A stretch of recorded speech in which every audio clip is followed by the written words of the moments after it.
లెక్క వేసి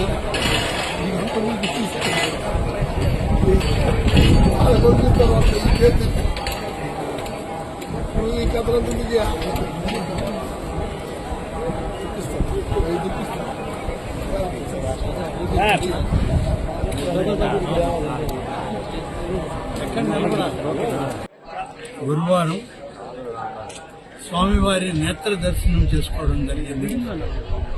ఇది మా జీవితంలో మరోలేనటువంటి మహత్తరమైనటువంటి దినం. స్వామివారి ఆశీస్సులు, ఆయన తేజస్సుని వారి నేత్రాల ద్వారా వాళ్ళ సకల జనులకి అందించేటువంటి రోజు ఈరోజు మాకు ఆ భాగ్యం కలిగింది.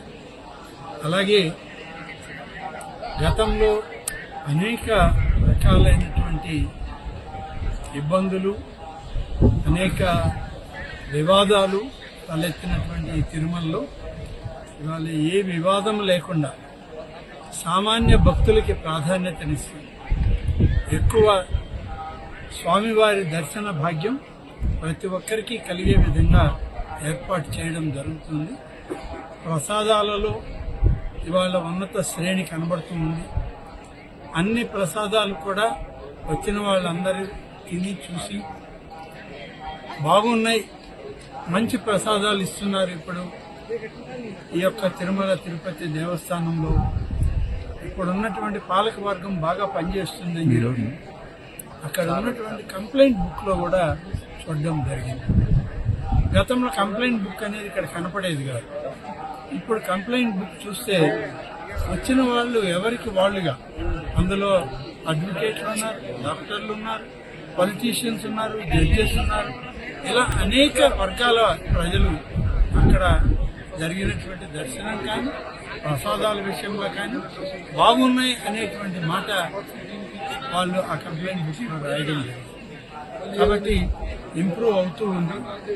ఇంకా కూడా బాగా జరగాలనేటువంటిది మా రాష్ట్ర ముఖ్యమంత్రి శ్రీ చంద్రబాబు నాయుడు గారి యొక్క ఆపేక్ష, అభిలాష.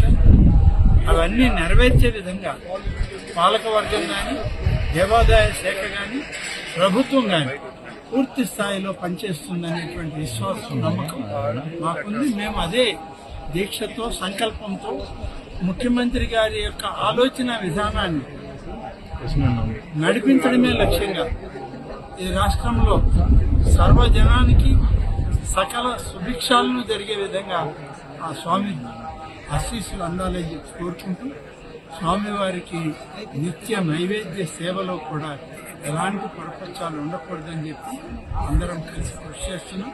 కృషి ఫలిస్తుంది. 4 మాసాలకే చాలా మార్పు ఉంది తిరుమలలో.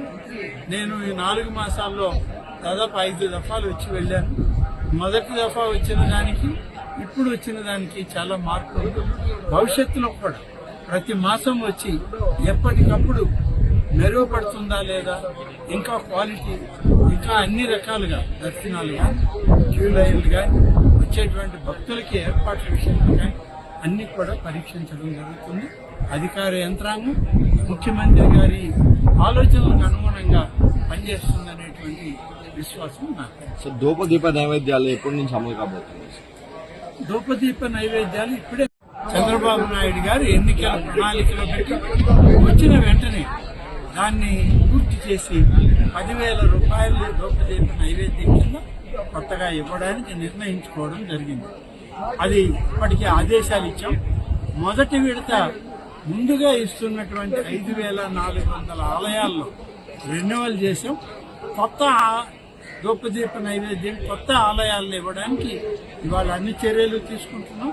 నిన్న కాక మొన్న ఒక 4 రోజుల క్రితమే శాసనసభ సమావేశాలు అయిపోయాయి. అనేక అప్లికేషన్లు వచ్చాయి. అప్లికేషన్లు అన్నీ కూడా స్క్రూటినీ చేస్తున్నారు అధికారులు.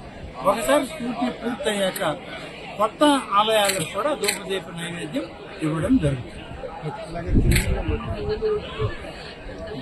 తిరుమలలో మఠాలు, అలాగే పీఠాలు అనేకం ఉన్నాయి.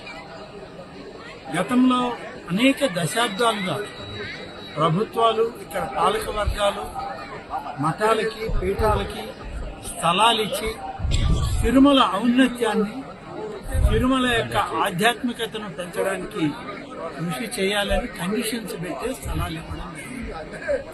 కానీ గడిచిన 5 సంవత్సరాల్లో వాటిని పట్టించుకునేటువంటి పరిస్థితి లేదు. అనేక రకాలుగా వివాదాలు తలెత్తాయి.